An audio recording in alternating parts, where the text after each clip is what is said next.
मध्य प्रदेश के बुरहानपुर जिले की है, जहां कलेक्टर कार्यालय परिसर में एक युवक रोटी की माला पहनकर पहुंचा। यह देख सब हक्का बक्का रह गए। रोजगार की मांग को लेकर युवक ने अनूठा आंदोलन किया है। दरअसल बुरहानपुर नगर निगम में डेली बेसिस पर कार्य कर रहे संजय सिंह को अचानक परमानेंट होने के पूर्व बगैर किसी कारण के नौकरी से निकाल दिया गया। संजय सिंह ने आरोप लगाया कि सुपरवाइजर नौकरी देने के एवज में प्रतिमाह 2000 रुपए देने की मांग कर रहा है और जब मैंने रिश्वत देने का विरोध किया तो सुपरवाइजर ने 6 वर्ष पहले नौकरी से निकाल दिया।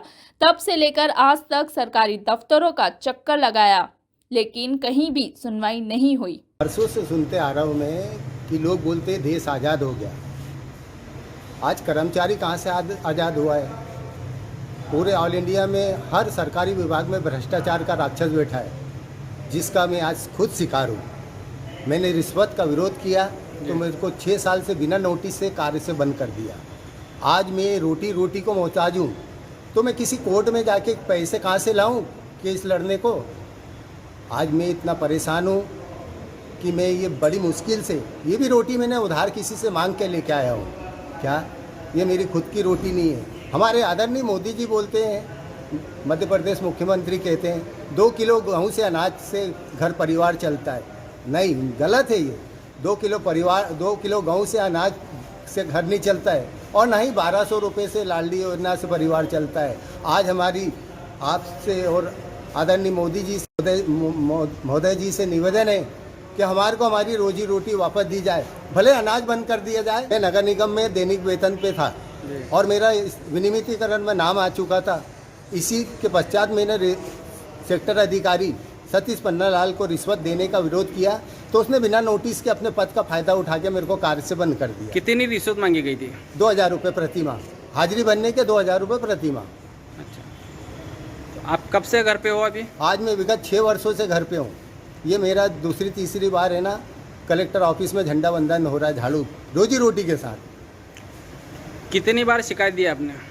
5-6 साल में मैंने कई बार शिकायत दे दी, जिसकी कोई गिनती नहीं है। ऐसा कोई दरवाज़ा खटखटाया नहीं जहाँ पर मैंने अपने परिवार के लिए, अपने लिए रोजी रोटी की मांग रखी है। क्या आश्वासन मिला था आपको?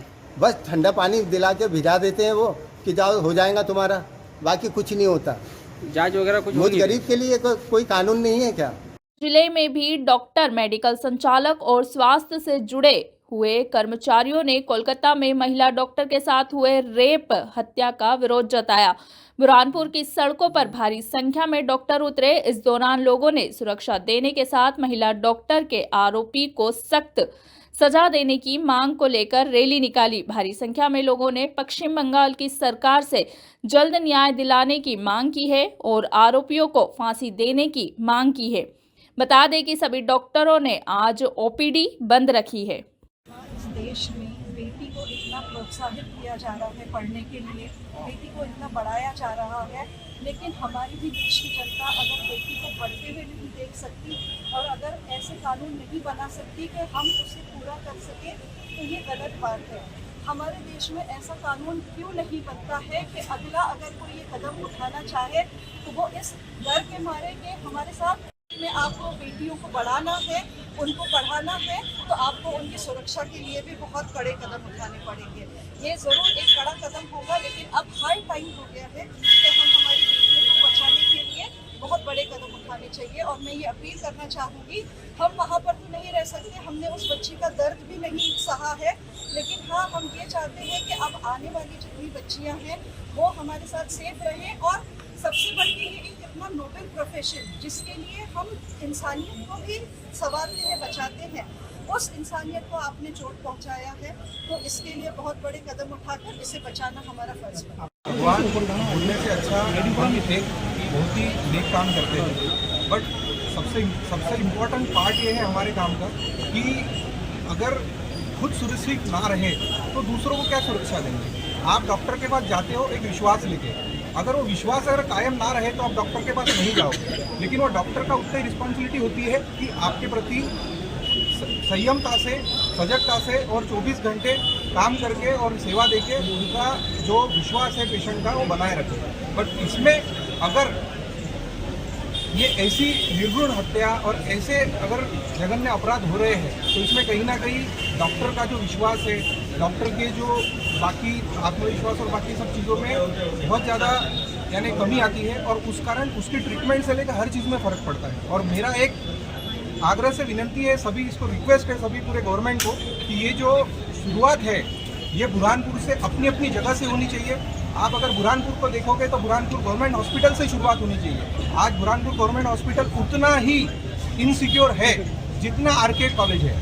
और इस बारे में आप मानते हो कि नहीं मानते हो? सही बात मानते हैं। तो आपने बुरहानपुर गवर्नमेंट हॉस्पिटल से ये शुरुआत करनी चाहिए, ये मेरा निवेदन है यहाँ के गवर्नमेंट को। है कि कोलकाता में जो जूनियर डॉक्टर के साथ में जो जघन्य अपराध हुआ है वो बहुत ही निंदनीय है। इससे पूरा मतलब मेडिकल जगत जो है बहुत दुखी है और आज उसी के इंसाफ के लिए जो है आज हमारे साथ में IMA के आह्वान पे नीमा, उम्पा, हमारे जितने होम्योपैथी वाले और MR वगैरह हमारे यूनानी कॉलेज के पूरे स्टूडेंट, मेडिकल कॉलेज के स्टूडेंट सब मिलके एक साथ होकर यूनाइट होकर यहाँ हम लोग जो है प्रोटेस्ट करने के लिए आए। एक मेमोरेंडम जो है हमने यहाँ पर दिया है। हमारी मांग है कि जो सरकार, भारत की सरकार बेटी बचाओ बेटी पढ़ाओ का नारा देती है, हम बेटी पढ़ा तो रहे हैं लेकिन बेटी बचा नहीं पा रहे।